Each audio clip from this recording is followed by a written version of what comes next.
Hola a todos, bienvenidos a Historias con Yoritons, tu podcast de los sábados, Ahora, y hoy les tenemos algo especial. sí, Es una inversión profunda dedicada a ustedes, nuestros amantes de la montaña. montaña, sí, No se olviden suscribirse al canal de Yoritons para que no se pierdan sus videos. claro que sí. En esta ocasión nos adentramos en los Apalaches, un lugar lleno de paisajes increíbles, pero también historias que nos dan escalofríos. Ah, sí, sí, las montañas Apalaches llenas de misterio. Desde el principio quiero aclarar algo, no estamos aquí para decir si estas historias son ciertas o no. Lo que nos interesa es explorarlas, Ajá. ver qué tienen en común y entender por qué estas montañas en particular parecen tener ese poder sobre nuestra imaginación, que las hace tan especiales. Bueno, pues empecemos por la historia de los Apalaches. Imaginen esos bosques espesos, las laderas empinadas, esa sensación de aislamiento. Durante generaciones, las comunidades de ahí han dependido de la tala de árboles y la minería, actividades que traían prosperidad, pero también crisis. Claro, una lucha constante contra la naturaleza. Exacto. Y esa lucha imagino que ha forjado un carácter único en sus habitantes y una relación especial con la naturaleza, ¿no? Totalmente. Esa dificultad para domar la tierra, ese contacto directo con la fuerza de la naturaleza ha impregnado la cultura de la región.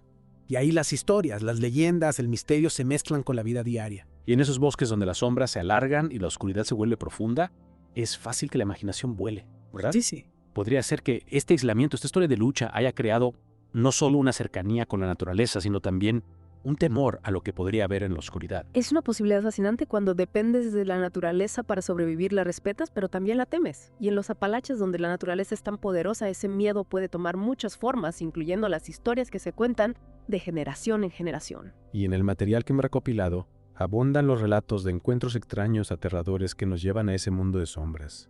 Algunos son tan vívidos, tan detallados, que te ponen la piel de gallina. Lo curioso es que muchos de estos relatos, aunque sean de diferentes personas en diferentes lugares, comparten elementos que nos hacen pensar. Ajá. Patrones que se repiten como si hubiera un hilo invisible que los conecta.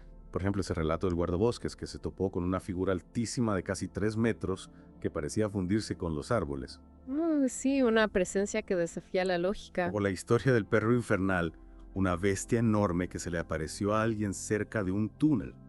La familiaridad de un perro, pero distorsionada. Convertida en una criatura de pesadilla. Sin olvidar esa criatura blanca también de gran altura que alguien vio en la oscuridad. Apariciones que se desvanecen tan rápido como aparecen, pero que dejan una huella imborrable. Es interesante como en muchos de esos casos los testigos describen un silencio absoluto justo antes del encuentro, como si la naturaleza contuviera la respiración. Y las criaturas a menudo aparecen en la periferia de la visión o desaparecen cuando las miras directamente. Como si jugaran al escondite con nosotros acechándonos desde las sombras. Exacto. Y esa sensación de ser observado, de ser seguido, aunque no haya nadie a la vista, es algo que se repite en esas historias. Una presencia invisible que te perturba. Y eso me lleva a una pregunta que me intriga y que quiero compartir con ustedes, nuestros oyentes. ¿Qué hace que estos detalles sean tan efectivos para crear miedo? ¿Por qué nos atraen tanto las historias de cosas que acechan justo fuera de nuestra vista, en ese espacio entre lo real y lo imaginario? Quizás es la incertidumbre o lo desconocido lo que nos aterra, lo que no podemos ver ni controlar, lo que se escapa a nuestra comprensión.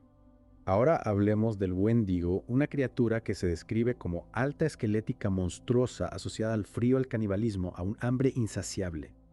Una figura que despierte nuestro horror más profundo. El Wendigo viene de la tradición algonquina, un pueblo nativo de América del Norte. Para ello representa la codicia, el consumo desmedido, los peligros del invierno, una advertencia sobre los excesos. Pero el Wendigo también tiene una interpretación psicológica, ¿verdad? Algo que va más allá del monstruo. Claro, algunos lo ven como una metáfora de lo más oscuro de la naturaleza humana, de nuestra capacidad para la crueldad, para la autodestrucción.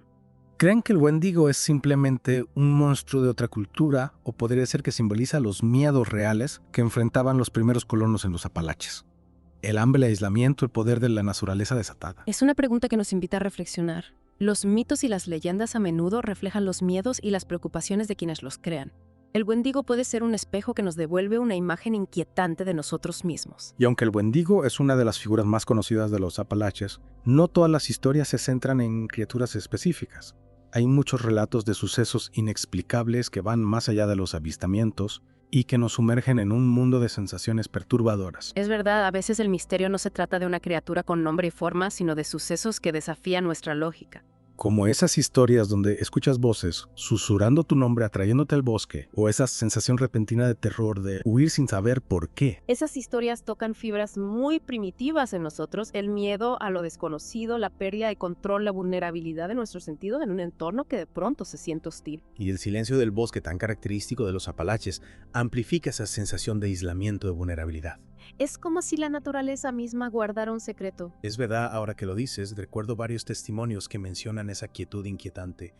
Y si ese silencio nos predispone a una mayor sensibilidad a percibir cosas que normalmente no notaríamos. Es posible, cuando nuestros sentidos se agudizan por la falta de estímulos externos, nuestra mente puede empezar a llenar esos vacíos con sus propias creaciones, con sus propios miedos. Y hablando de miedos, hay una historia que me llamó la atención por la crudeza de la experiencia, por la sensación de amenaza. La historia de ese grupo de amigos que fueron de acampada y se encontraron con una criatura aterradora. Te refieres a la historia de la bestia que encontraron en la oscuridad. Recuerdo haberlo leído, es escalofriante. Es esa misma.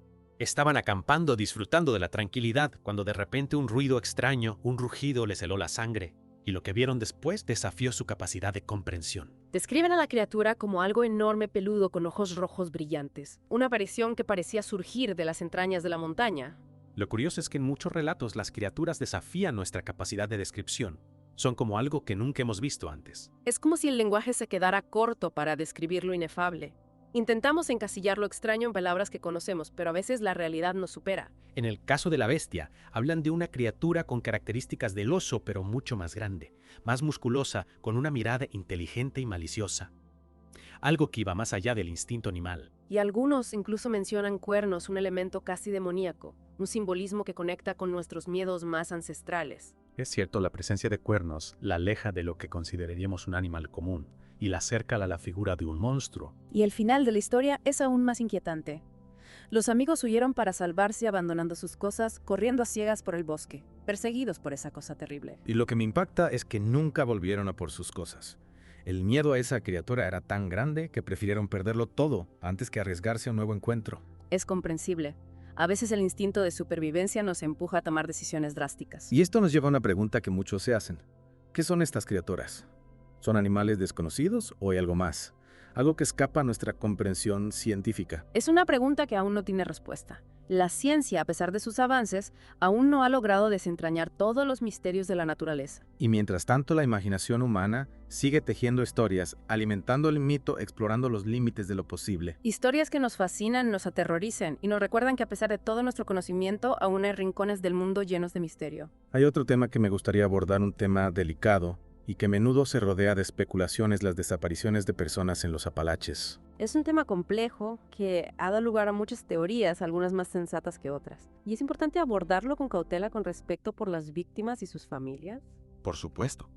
En una de las fuentes que hemos consultado se mencionan proyectos secretos del Servicio de Parques Nacionales, gente salvaje, incluso pigrande y cambiaformas, teorías que si bien pueden resultar atractivas, no tienen base en la realidad. Es fundamental distinguir entre la especulación y la información verificada. A veces el afán por encontrar una explicación a lo inexplicable nos lleva a construir narrativas que se alejan de la verdad. Es cierto, y aunque es innegable que en los Apalaches se han producido desapariciones sin resolver, es importante no caer en el sensacionalismo ni en la difusión de información falsa. Recordemos que cada caso de desaparición es una tragedia para las familias involucradas, y debemos abordarlo con la seriedad que merece. Dicho esto, también es importante reconocer que las montañas Apalaches, por su extensión, por su terreno accidentado, por la densidad de sus bosques, pueden ser un lugar peligroso para los excursionistas que no toman las precauciones necesarias. Absolutamente.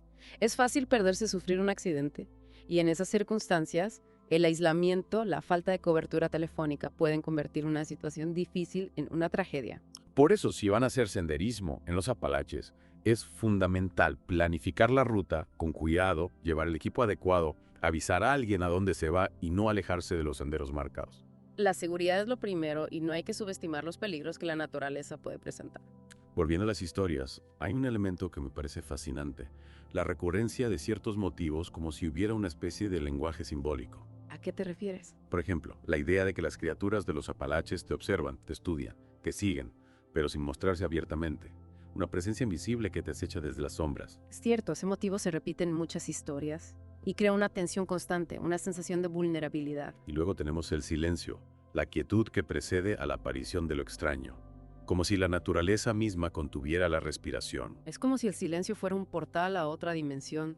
Y no olvidemos los olores. En algunos relatos se describe un olor extraño, nauseabundo, asociado a la criatura, un olor a podrido, a carne en descomposición. Un detalle sensorial que añade realismo a la experiencia. Es como si la criatura trajera consigo el hedor de la muerte, de la decadencia. Y me pregunto, ¿son estos motivos simplemente recursos literarios o hay algo más profundo en juego? Es una pregunta interesante.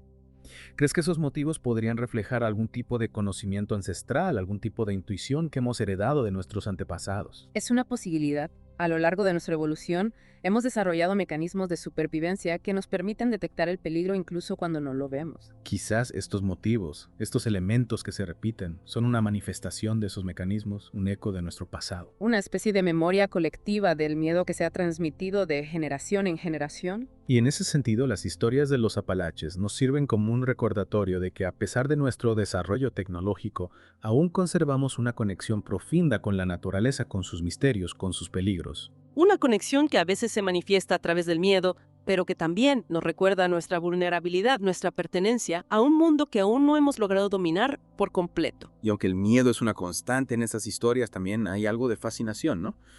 Una curiosidad que nos impulsa a explorar lo desconocido a pesar del riesgo. Totalmente. El misterio nos atrae irresistiblemente. Nos hace cuestionar, buscar respuestas, intentar comprender lo que no entendemos. Y los Apalaches, con sus bosques impenetrables, sus cumbres con niebla, son el escenario perfecto para esa fascinación. Un lugar donde la realidad y la imaginación se mezclan. Hay una historia que lo ilustra, la del excursionista, que se encontró con una figura extraña en un árbol muerto. La del niño en el árbol. Y La leí y me dejó una sensación rara. el excursionista iba caminando cuando vio algo, una figura pequeña vestida de niño en la copa de un árbol seco. Lo escalofriante es que el árbol era altísimo y no parecía haber forma de que un niño subiera ahí. Y la figura estaba inmóvil como una estatua. Era como si lo observara desde arriba. Sí, el excursionista intentó acercarse, pero sintió algo raro y siguió caminando. ¿Y qué pasó? ¿Volvió a ver la figura? Lo extraño es que, al volver la figura ya no estaba. Había desaparecido como si se hubiera esfumado. Si supiera que lo estaban observando y se hubiera escondido, jugando con el excursionista. Esa idea de que algo te observa desde las sombras es común en los Apalaches, como si el bosque vigilara a los intrusos. Y hablando de intrusos, hay una historia que nos recuerda que a veces el peligro no viene de criaturas sino de personas. La de excursionista perseguida por voces en el bosque. Sí recuerdo. La mujer iba caminando cuando empezó a escuchar voces detrás de ella. Pensó que eran otros excursionistas, pero no vio a nadie. Y esa sensación de ser observada aumentó. ¡Qué miedo! Las voces, aunque no entendía lo que decían, parecían burlarse de ella. La mujer aceleró el paso, pero las voces seguían ahí. Finalmente, presa del pánico, salió corriendo del sendero. Y por suerte escapó. Pero la experiencia la marcó. Nunca supo quiénes eran esas personas ni por qué las seguían. Es un recordatorio de que incluso en la naturaleza no estamos a salvo de la maldad humana. Y hablando de maldad, hay algo perturbador en algunas historias, la idea de que las criaturas de los Apalaches se alimentan de la energía humana de nuestro miedo. Es una idea común la de seres que se nutren de nuestras emociones negativas, vampiros energéticos. En los Apalaches hay historias de criaturas que se acercan a los campamentos atraídas por la luz del fuego, por el sonido de las risas. Y no solo se alimentan de nuestra energía, sino que parecen disfrutar infundiendo miedo. Es una idea que añade más terror. Ya no son solo criaturas con garras y dientes, sino seres que pueden manipular nuestras emociones. Y esto nos lleva a una pregunta inquietante. ¿Y si estas criaturas no fueran imaginarias?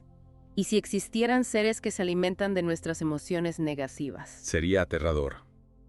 Tendríamos que replantearnos nuestra relación con la naturaleza, con lo desconocido, con nuestros miedos. Quizás tendríamos que controlar nuestras emociones, no dejar que el miedo nos domine.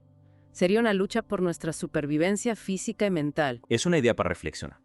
Y con esa nota inquietante, vamos a terminar esta inmersión en el misterio de los Apalaches. Ha sido un viaje fascinante, lleno de historias increíbles, de preguntas sin respuesta, de reflexiones sobre lo desconocido. Un recordatorio de que el mundo aún guarda secretos misterios por descubrir. Agradecemos a Jordi Toms por dejarnos compartir este episodio y los invitamos a seguir explorando el misterio en su canal. No olviden suscribirse. Y a ustedes les decimos, no dejen de compartir sus historias, sus experiencias, sus reflexiones, porque al final lo que nos une es la fascinación por lo desconocido, la búsqueda de respuestas. Gracias por acompañarnos. Hasta la próxima. Próxima.